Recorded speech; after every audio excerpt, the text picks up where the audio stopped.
The Invincible Teams podcast is powered by Evergreen. Evergreen provides teamwork, training, and consulting to help your team thrive in every season. If you want to have a team that makes other leaders jealous, get started by going to their website in the show notes and scheduling your free consultation today.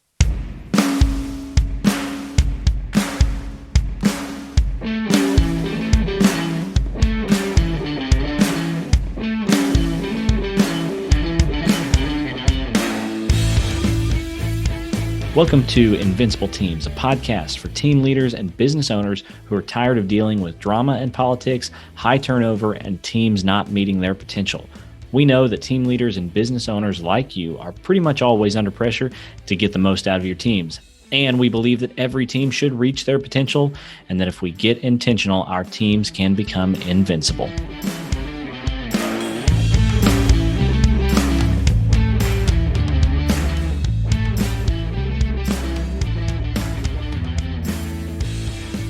Too often, business owners and leaders think that all work and no play is the best way to maximize productivity. But having fun is actually one way of effectively managing and improving your team members' emotional health. On top of that, it can also improve teamwork, build trusting relationships, and increase employee retention. On the podcast today, we're talking with Lori Melton from First Community Bank. Now, while Lori is passionate about a lot of things, one of her biggest passions is fun. We talk about what it looks like to create a fun team environment and why that is so necessary to any team or organization. If you want to learn about the benefits of a fun work environment, as well as get some practical ideas that you can implement with your team, listen up and take some notes on my conversation with Lori Melton. Lori Melton, welcome to Invincible Teams podcast. How are you? I'm great, Ryan. Thanks for including me today. Well, I'm excited to have you. I know you. We've worked together a little bit and been in some networking stuff together and have some mutual friends. But for those that do not know you, why don't you introduce yourself? Tell us who you are and what you do. Well, Lori Case Melton. If you're from Conway, you remember I have to use that middle name occasionally. I am a Conway banker. I have been a banker for 35 years. I gag almost when I say that. I don't know how that happened. It's like one day I woke up and it's crazy because you're only 36 years old. I know. I came out of the womb counting money, even though I joke that I've been a banker all these years and I've never counted money. They've never let me touch it. So I am truly a marketer. UCA, University of Central Arkansas here in Conway. I'm a local girl, grew up in the area and went to college there, got a marketing degree, got a job right out of college as a banker in this community. And here I'm still doing it all these years later. I have had the opportunity to start a bank from scratch, which was and be the very first employee of a bank, which is something that not everybody gets the opportunity to do.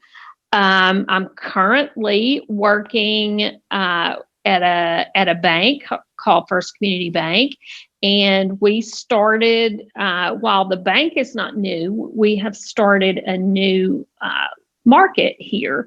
About a year ago. So I'm getting to build a new bank again. And I have certainly have always been kind of a part of the management team while I'm a marketer.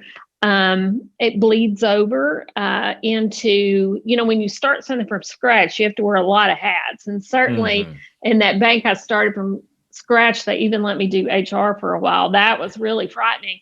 Marketing and HR are not two things that typically go together. However, I finally waved the surrender flag and I'm like, okay, I'm going to get a suit or something because it is time. We have enough employees now that we've hit the thresholds, and but I like to be a part of that. And I know we're going to talk about, fun in the workplace, but I use kind of my marketing skills not only just to market, to externally, but to internally as well. It's so important for your employees to like what they do and to come to work happy, and then they go out and people see that on their face, and it's a real part of growing something. You can't grow a place if your employees don't like coming to work. Yeah. Well, this is not at all in the world that you're in, but it did make me think of this is probably the most enjoyable interaction I ever had with somebody in their business. Was not a business that you would think someone would love being in. Probably one of the most impressive people I've met that I enjoyed the most was a plumber, right? And Awesome. This plumber came to my house, and I don't know that I have ever met someone who enjoyed their job so much and had fun with it so much. And it just impressed me as a person. And you know what I did was I knew that he loved it and was good at it. And so I don't know how much. Yeah, I don't know how much business he's gotten from me, but if there was a commission check for it, I would be doing well, is what I'm saying. And it was because he loved his job. And I told people that he loved his job. And so internal marketing can easily turn into external marketing, right? Exactly. When you see a passion in your staff's eyes for what they do and coming to work, it's infectious. And it is, we have recently created that here. There's just 10 of us in an office, and we have such a good time here. I know it's infectious to others that come in. And it doesn't cost a whole lot of money to do that. Well, I'm excited to talk about what that looks like for you and your team. But before we do that, I have a question that it may stump you. I don't know. We'll see. I know one thing I know about Lori Melton is that you are a fun person. So what I want to know is, why are you so fun? It's a generational thing. I will say, if you knew my mother, you wouldn't second guess that at all. I grew up with a very fun mom. My house was the house that everyone wanted to come to. All my friends wanted to spend the night at my house because you never knew what my mom was going to do or say. And she loved practical jokes. You just never knew what she might walk through wearing. It didn't matter. She played the piano at the Baptist church for 40 years, and she wasn't afraid to laugh at herself. Also, like, she messes up on the piano, she'd just turn around and, give a big sticker tongue out at the audience or something like that. It was like, whoops, look what I did, or things like that. She owned all this paraphernalia that you could get at a joke store, so you never knew when she was going to pull that on you. And so I would say it pretty much come from her. And the interesting thing is it's coming along again. My granddaughter, who is 5, and she literally popped out of the womb, and when her personality started to show, everybody's like, "Oh my gosh, we're breeding another little Lori." And actually, my cousin, she said, "Oh my gosh, she calls her little Bernice," which my mother was Bernice, and my mom's been gone now 10 years, but they have the same personality. So family reunions at our place are kind of almost wild in that, and not that we're wild people, and I don't mean drinking and things like that. I'm talking everybody talking at one time, storytelling. No one, like I said earlier, not afraid to laugh at yourself or tell something stupid you did. I recently kind of tripped. Going down the sidewalk, almost broke an ankle, ended up out in the middle of the highway trying to save my landing instead of just letting myself go down. But instead of letting that go, I put it on Facebook. And so I said, if my mom had known Facebook, where she could tell all the tales that she had done over the years, she would have died so happy. Oh man. It sounds like a free and light way to live. Is it? For the most part, yeah. Don't take yourself so seriously. It's like, I am definitely a glass half full person. And I have been around a lot of people that are a glass half empty. And I just have to limit my time with them because I can shake off the bad and always see a positive outlook on things. So why do you think fun is so important to an office or a team environment? Well, the word team is key. That is how it makes a cohesive team. And in today's world, most jobs they're not so specific. You don't have just a specific job function. You end up, crossing paths with other people. And if you're going to get along with everyone, why not have fun while you're at it? And it just lightens the mood, makes the day go by faster. Again, it's infectious, makes others see. It's actually easier to recruit new people when you need it. When you can say to someone, we really have a good time at work. That doesn't mean we don't work hard. You still work hard, but it just makes that hard work not seem like it's so hard. So, okay, talk about that. When we talk about fun in a team environment, what does it do for productivity? Typically, what I see is people helping others a lot. An example for that would be I'll just use the bank here as an example. We have some people that are busier at different times than others, and we all chip in for each other. We do a thing called the Breakfast Club, and we actually take breakfast to potential customers or existing customers. We took the movie cover of the Breakfast Club from, I guess, 30 years ago or 35 years ago. And we dressed up. Our crew likes to dress up.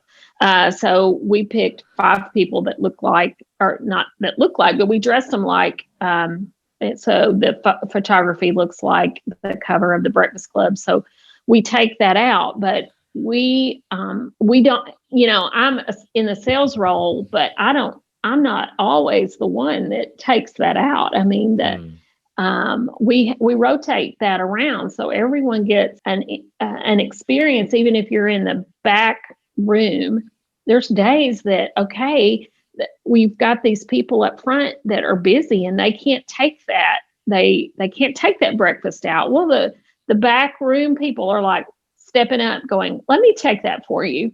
Let me work, or let's go together." And I'll help you carry, even though if I don't feel comfortable talking to the customer or whatever, but we just really fill in for each other. Especially we just finished up the holiday season. Again, small office, shorthanded on some days as everybody was trying to get their vacation days in.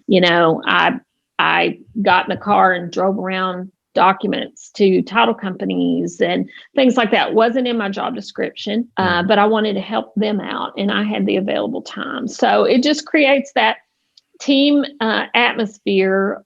So the end product is not your specific job. The end product is making sure that everything that needs to be done in that office is done.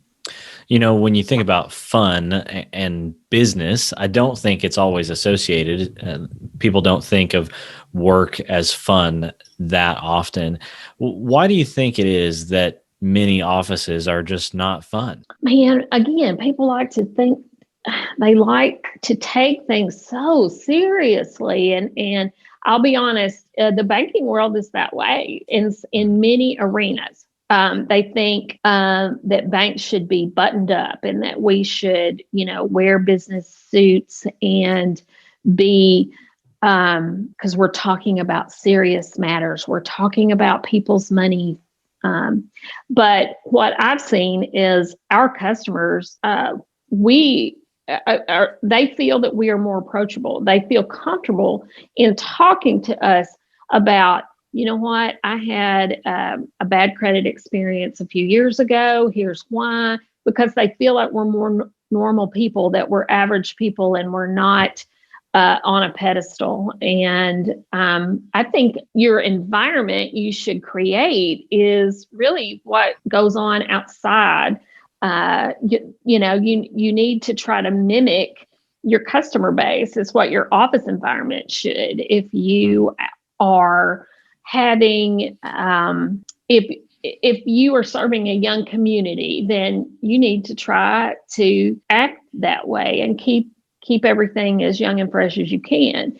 But what I found is even the senior citizens, they like young, fresh, and fun. Have you ever seen a bunch of senior citizens at a bingo match? They're having a big time. And so life is just more enjoyable when you work at having fun. And I really don't know why people, I guess it was bred into them or beat in their head when they were younger that, business has to be so serious. But there's nothing in the world that is so serious that will keep you from that should keep that environment out of your office. Yeah. I don't care if you have a funeral home, and you can't get more serious than that. But you are still serving people, and those people need to feel that you are approachable and that you're there for them. And there's a way to do it tastefully and not be so serious. I love that. So, if you were to have this conversation with somebody, a team or a boss that maybe isn't as fun as you guys, let's say, there's a pretty easy pushback, I feel like, just about the idea of slacking off, right? And so, can an office ever have too much fun? When you prioritize that, do you ever struggle with team members that are slacking off or not working hard enough? Is that a thing? Oh, it is. Of course it is. You'll always have someone that takes advantage of it. I have been one that I've had a hand slapped every now and then,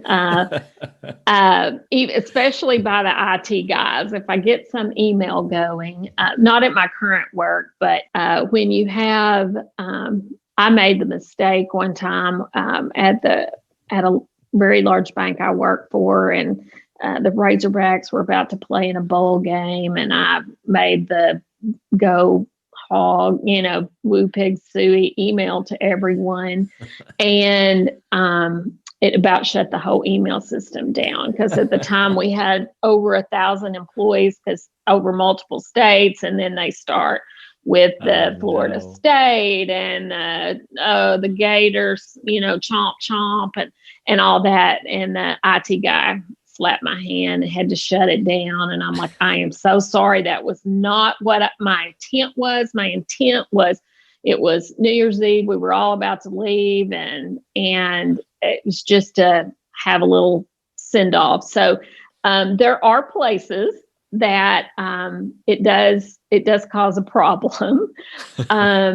So, and you also have to take in again who your customer is. There may be a customer that comes into your facility that doesn't appreciate certain things, and so you just have to keep an eye on that and not take it too far. Know what is tasteful when. Right. But yes, of course, some people do slack off, but if they're going to slack off just because of fun, they're going to slack off because of not fun too.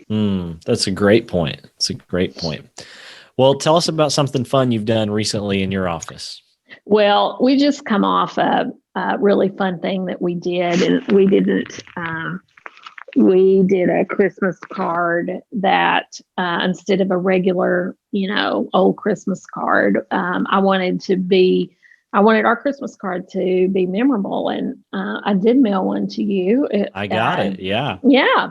So again, small staff, and we dressed up like characters from the movie Christmas Vacation. And so that was our Christmas card, and it was very well received from our we were particular about who we mailed it to. I mean, our little lady customers with the CDs, we didn't mail those. We mailed them a very traditional card.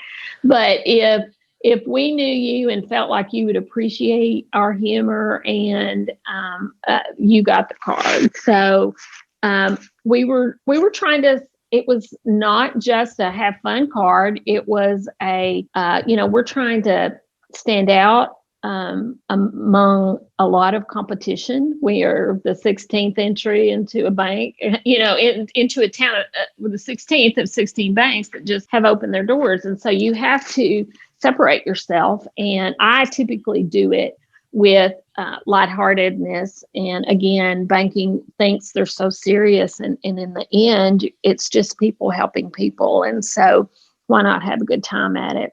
So that is something. Our bank also has a huge Halloween competition. And that's when I realized, okay, our staff really likes to dress up. So they have a contest from branch to branch. So we have 28 branches, and then certain departments that are as big as a branch. And I found out, man, it's competitive. And we thought that we had really outdone ourselves until we saw some of the pictures of the other locations. And it was like, okay, someone turned their teller line into an actual shipwreck. Like on an island. And I mean, They brought in lumber, and I mean, they got very serious. So we went really kind of serious with our costumes, but not so serious with with all of the props. So now next year we know what to do, but that's some things we have done recently involving costumes. So it's like, okay, we got to tone down the costumes for a little while. We'll go do something else pretty soon. Yeah, I love that. That's great. So if people are listening, maybe business owners, team leaders, what are some just practical, easy things that just about anybody could do to make their office more fun? Well, one thing, communication is so important. I think if you interview every employee, they will say, I don't get enough communication. It's just something that you never can get too much of. We do a weekly huddle here every Monday morning, and we get our numbers on productivity, on what we did the week before, go around the room, get everyone's opinion on, okay, hey, here's what's going on this week, and here's what I need help on, and that sort of thing. I have done even the morning huddle. I've done it at some places every morning, depending on how task focused that situation was. Okay, we've got this loan closing, this loan closing, and we need to do this, and this, and do just, I'm talking a 5 to 15 minute huddle. So and everybody gets an opportunity to speak. That's important. Well, that doesn't mean they have to, but they have that opportunity. So just to have that, and I just call it a huddle, because we literally, some people get to sit at their desk, the other people stand, some pop in somebody else's chair, and just kind of circle around. And that's how we get the day going and the week going on Mondays. So what else? What are other things that the different teams could do? Well, I think everybody loves a good competition, and it doesn't necessarily have to have a big prize. The prize can even be something silly, or a candy bar or whatever. I just think people in general are competitive, and you never know who the competitive one is going to be in your office. Because it might be the person that is not very talkative, but when it comes right down to they want to win and they will get into it. We do a morning trivia question every morning. And it is, it's quick. We don't allow anyone a chance to Google, and so we kind of fight over that. And there's no winning of that. I mean, you don't get anything. But there's some people go, yes, I'm superior today. We recently had a little competition on who could pick all the winners of the bowl games, and I finished second, by the way, and that's irritated me just a little bit, because I like to win as well. One thing I did at a previous employer that it just took a life of its own, and we called it Pinapalooza. So I come up with this idea. When you check out of a restaurant and you pay with your debit or credit card, there's a lot of times the pin that is in there for you to sign is a bank pin. So I challenged everyone to keep the bank's pins with you and substitute your pin for that one. Put their pin in their pocket. And then we had a competition on who could turn in the most pins from another bank. Well, the employees got into, and we actually put something out there. This was many, many years ago when the iPods had, it was the newest version of an iPod. So it was just, that really is dating myself there. But we had an iPod, or maybe it was an iPad. I think it was actually an iPad. That's what it was. So it wasn't as long ago. It was a new version of an iPad. And the employees went crazy. Not only did they start bringing in pins, they started bringing in bank bags. They wanted extra credit for the bank bags. They were digging in their, grandma's closet trying to get some stuff, and all kinds of tchotchkes of other things that had other bank names on it. And we collected, if we could have weighed it, I don't know how much, but huge boxes of other banks' pins, to the point that I actually was embarrassed, because I was like, because I'm friends with the other bankers around town. I was like, okay, should I go and return their pins to them? I feel bad that I know how much those pins cost, and I've messed up their marketing budget. And so it was fun and lighthearted, and we would do a weekly, report in on who had turned in the most stuff. And so that was Pinapalooza. Wow, that's awesome. I've never heard of anything like that, but it's really brilliant. That's great. Well, ink pens are, 25 to 50 cents a piece. It's a lot cheaper than, purchasing an ad somewhere.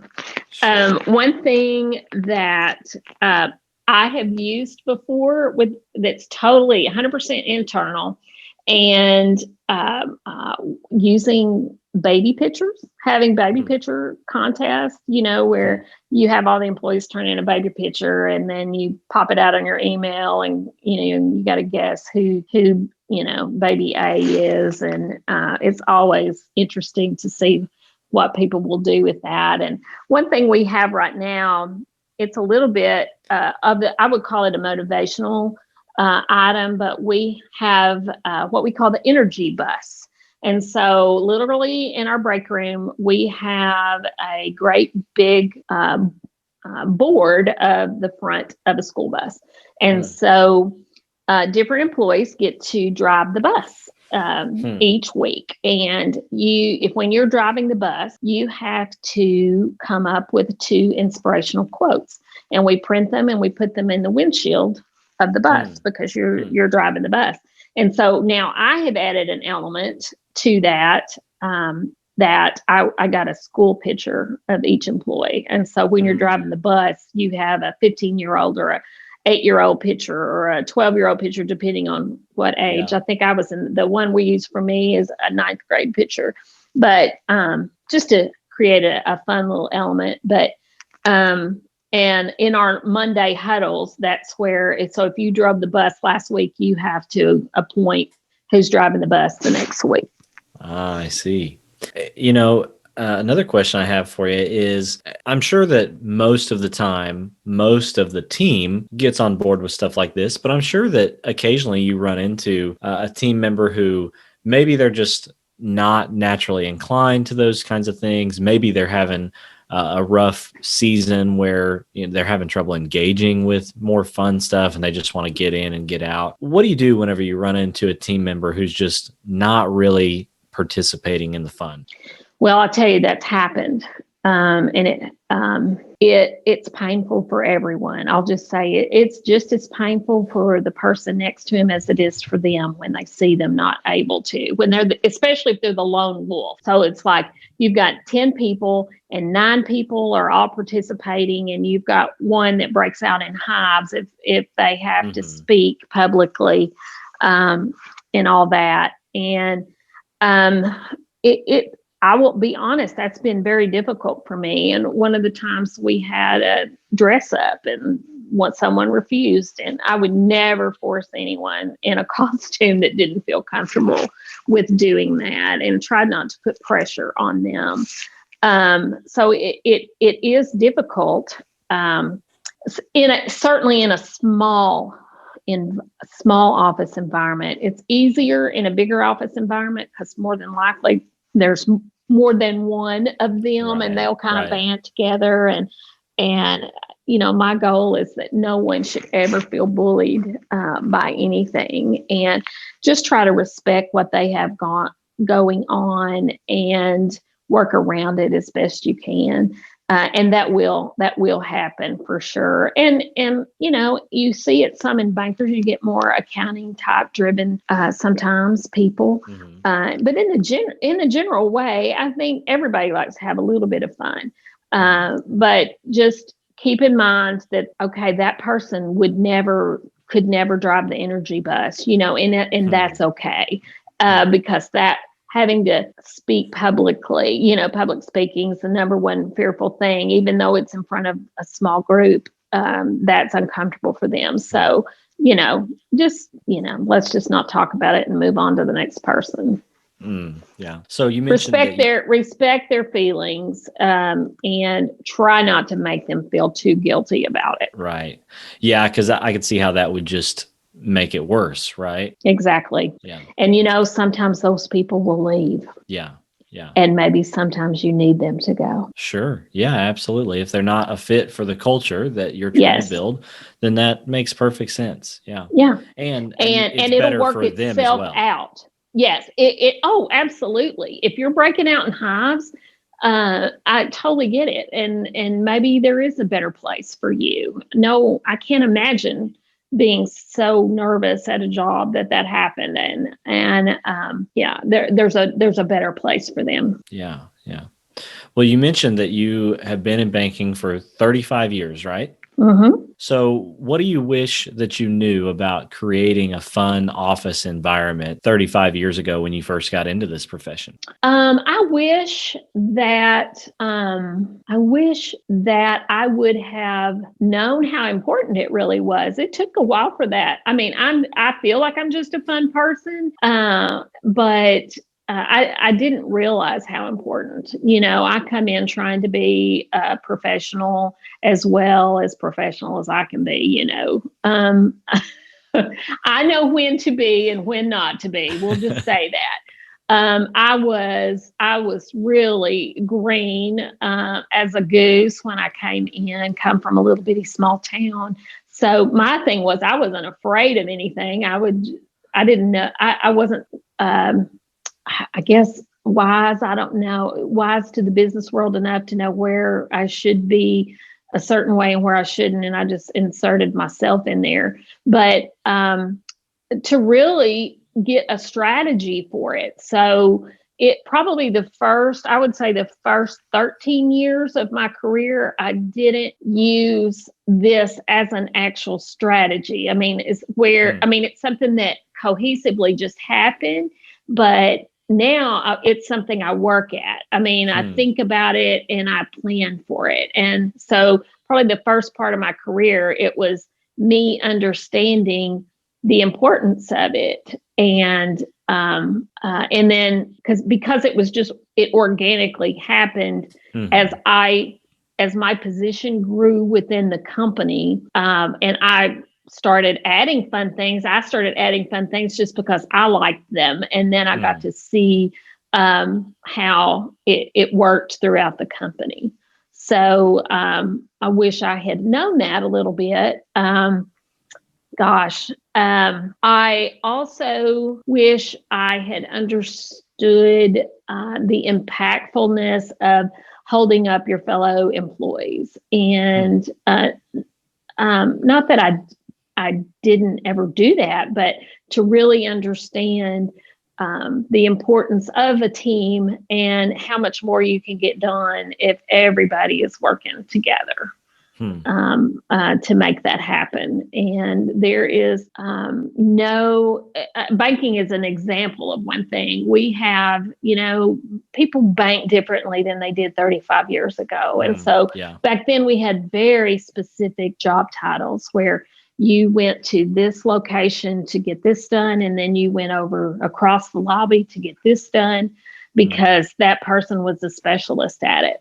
Well, not that many people come into the bank anymore. So, every person has to have all these multifaceted skills. They have to be able to handle that customer there for everything they need right there. And so it's cross-training, multitasking, all those things are so much more important now than it was early in my career, where you just stood there and cashed checks all day, or you stood there and took loan payments all day, and that was it. So now the staff, everybody has to know how to do everything. Sure. Well, I just appreciate this conversation because I do think that there are a lot of teams and organizations out there who the people that work on them certainly don't think of them as very fun. And I think that if fun was more of a core value for a lot of teams, then you would have people that would enjoy their jobs and have higher retention and less stress and increased teamwork and collaboration like you're talking about. Right. So the bank, I got to start from scratch. After we got a certain size, I realized, I couldn't do it all by myself. And so, and when I needed more input, I'd run out of ideas. And so I implemented what was called the Fun Committee. And that's literally what we called it. And they rotated off and on the committee, just like you would a nonprofit board or something like that, and making sure that every department was covered. And they come up with things I would never have thought of. We would, just show up randomly with an ice cream truck or, things like that was very doable. But,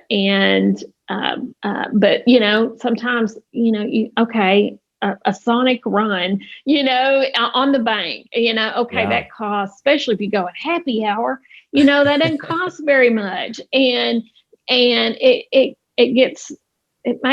just can lighten the mood. So getting ideas and let those people plan the Christmas party. Let those people plan all these things that naturally go on, a retirement party for so-and-so, a birthday celebrations. How do you recognize employees' birthdays? All that, get feedback from your staff on really what they want to do. And going back to that person that doesn't participate, maybe bring them along on that committee and find out why and maybe what they would do, what they would participate in, do they want to, they don't want to do it at work, but would they want to, they want to bring their family to the employee picnic or something like that. I mean, there's all kinds of different levels in that. Yeah. I love that too. That's great. Well, and I was trying to think of a really cool name for the Fun Committee, and I never could. And I thought, that's what it is. We're trying to create a fun environment. So I just called it the Fun Committee. I love it. I think that's awesome. And I imagine you are probably the chair emeritus of the Fun Committee. Even though you're not there anymore. But I appreciate the conversation and you. They've all said it's not as fun since I left. Yes, I can imagine that. But I do appreciate you being on here as well. And though this is not your only exposure to the podcast world, so before we get off of here, why don't you tell people about your podcast in case they want to check that out? Yes, I hope everyone does. It's called Conway TNT, and TNT stands for Then, Now, Tomorrow. Conway, Arkansas is a town that has, when I started in banking, was a town of about 25,000 people, and now is a town of closer to 70,000. So the town has changed dramatically through the time. So on our podcast, we visit issues then, now, and tomorrow. So it may be a certain property location. Oh, it used to be the drive-in theater, and now it's this. Or when I was a teenager, I cruised this area, and then we have different generations of people on there going, well, I cruised around Walmart. Well, I cruised around, the Sonic, and I dragged, Front Street, and to find out really what was going on in the town, because in my opinion is the locals like to, relish in the history, but then all these new people that have moved to town want to know, hey, I think it's cool that JCPenney used to be downtown. How on earth did that work in a downtown environment, a big retail store like that? But so I think it's interesting. Yeah. Well, so thanks for mentioning that. We have a good time doing it. Yeah. Well, it's kind of a blend of nostalgia and storytelling with some future implications as well. And so, if you are a local to Conway, Arkansas, or even if you're not, you might still find it interesting. So I think sometimes it's just a little vintage, a touch of Americana. Sure. Sometimes, I drove a 67 Impala or, whatever, and to find out what was going on. Yeah. Well, we'll put the link to that in the show notes as well. And Lori, just thanks for coming on and talking about fun in the work environment. Well, it has been fun. Hey, that means a lot coming from you. Well, wonderful. Thanks for having me. Thanks, Lori. Thanks for listening today to the Invincible Teams podcast. Please consider giving us a rating and a review on whatever podcast platform you are currently using. If you think today's content might be useful for someone you know, please consider sharing it with them. Just a reminder that the Invincible Teams podcast is brought to you by Evergreen. Evergreen provides teamwork training and consulting to help you eliminate office drama and turnover and help you get the most out of your team. Thanks again for listening, and like we always say, we believe that every team should reach their potential, and that if we get intentional, our teams can become invincible. See you next time.